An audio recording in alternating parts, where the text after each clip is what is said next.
All right, Ronald. So Ronald is crazy. I remember when I first saw this, I was like, oh, this is like, it starts off pretty insane and then it just keeps getting more and more insane. Yeah. So do you want to go through it let's as we're go over it. seeing Yeah, it? I mean, this POV thing. So yeah, if we want to just kind of pause and then replay that first part.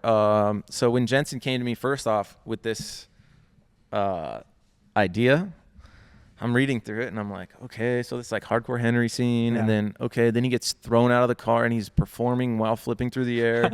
Okay, and then he's like, gets picked up. He lands on a motorcycle and he gets picked up by a fucking bird, and then he gets dropped off and there's this wizard, and then he like, and then there's like in it, there's like a bunch of references. There's like, what's that Nicolas Cage movie where he's riding the bike?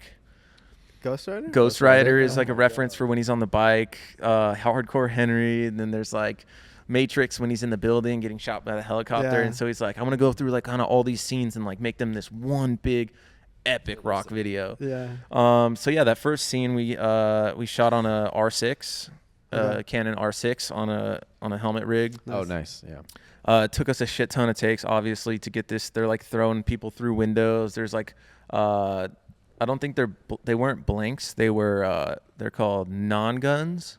Okay. Do you know what those are? Is it the ones that just shoot shells out? It shoots like sparks, but it's not an actual like blank.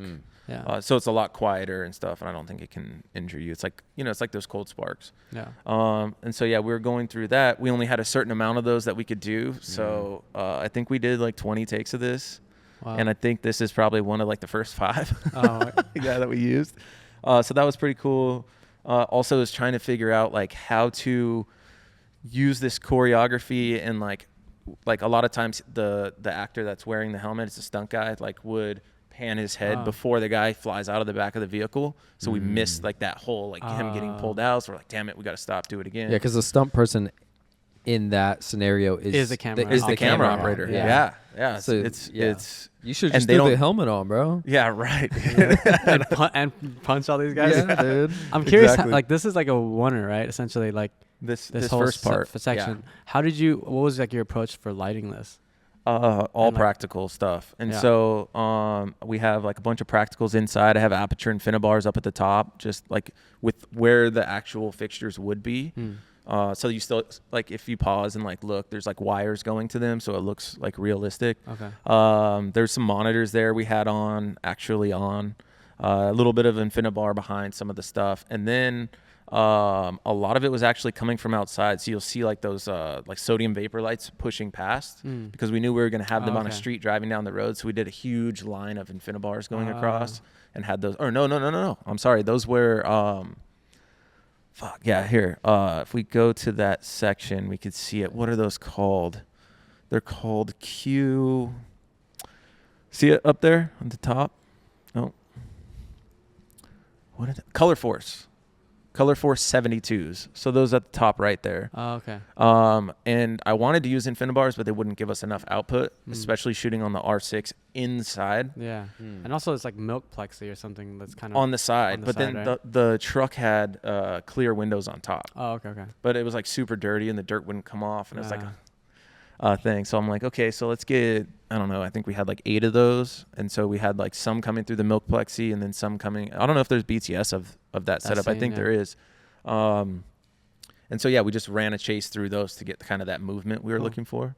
Wow. And we use that a lot on the bike scenes too. You'll see it like passing by him on his shoulders. So like this in contrast to like run and gun like rap videos, what has been like the biggest challenge with like switching over to like these green screen heavy videos? Like what has been the biggest challenge for you as like a DP? Sure. I mean, the first one I did, I'm learning all about green screen, right? I'm learning like that I can't, and the good thing is Jensen, he comes from like a post background. So he is kind of like his own virtual, or his own, what do you call it? VFX supervisor. Yeah. Edit right here. It's like kind of like his own visual effects supervisor. And so it's really nice because coming into it, he's already like, okay, I know for a fact that we need to shoot at like a 44-degree shutter. I know for a fact we need to have it lit evenly, this and that. Like, a lot of things that I already knew too, but it's nice having him to just be like on it, and we're just moving. And so that makes things a lot faster. But yeah, I think a lot of that is just kind of learning how to imagine what's going to be in that green screen, because a lot of times we don't have pre-renders. So like a lot of these, like I'm just lighting based on what I can imagine from what he's telling me and from like just reference images, and I'm baking in lights that they're gonna have to use later. So it's like figuring out like where's the moon, like where's the sun, like why, you know, like why is there this big overhead softboxes, what's gonna be there? It's the sky, the moon's coming through the clouds, there's city lights coming around. You'll see on this we have like lights coming through the rocks, and it's because there's supposed to be lava under there, right there, you know. So I'm like imagining this, and so that's kind of a learning curve too, is like having to imagine it, and seeing it in camera without actually being on location is like fucking weird. It's like lighting just, I don't know, it's like hard to imagine it when it's like, and see the separation when there's green behind them, and then you see your backlight, but you're not really sure what it's going to look like when it's darker behind them. Yeah. So I think those are some of the challenges I face. How often is it you deciding like how it's gonna look? Like, oh, like maybe you decide like, oh, I want the moonlight to be coming from the right side or whatever. Almost every time. And then the VFX people just have to be like, okay, backlights. Yeah, because if they don't have like the render references done in time, what else do I do? Yeah. You know. So a lot of times it'll be like a untextured scene. So like I get the feel for it a lot of times, like especially for that Tech-9 scene, they did send references for that, so they had like a working model of what it was going to look like. So I did have, that's why I knew we needed to put the red under the rocks, because right here there's like, you know, it's going into the underworld, but a lot of that's built into the story, you know what I mean? It's like in this, he's getting sucked down through the rocks into lava, and then he's going to hell. So it's like, I know for a fact I need fire underneath. I know for a fact that we wanted to have that contrast of that, you know, that cool to warm, right? It's like the spirits and the angels kind of flying up, but then also getting dragged down to hell. Yeah, that shot's insane right there. Crazy. So they sent me a rough render of this. So I knew I wanted to have, you know, I had a bunch of like sky panel S60s in a big circle up top. And I knew that I, you know, since these things are flying around, I wanted to do a chase sequence with those. So the lighting was kind of like moving around on them as if those spirits were kind of blocking the light. Wow. Yeah. So it's little things like that. Just kind of. It's interesting too to like compare to like when you shot that virtual production video with Aperture here, just like in contrast, like where you can actually see the background, you know what I mean? Like what was the difference like that for you? Like was that one of the first virtual productions? I think that was like the first one I did. Yeah. Maybe, or the second, but it's kind of you're locked in when you shoot it that way. This, you still have some flexibility. You can kind of work things. Which I think is the number one kind of difference. But also then it's like really refreshing too, to be able to see what's in the background of your shot and be able to work your lights into that.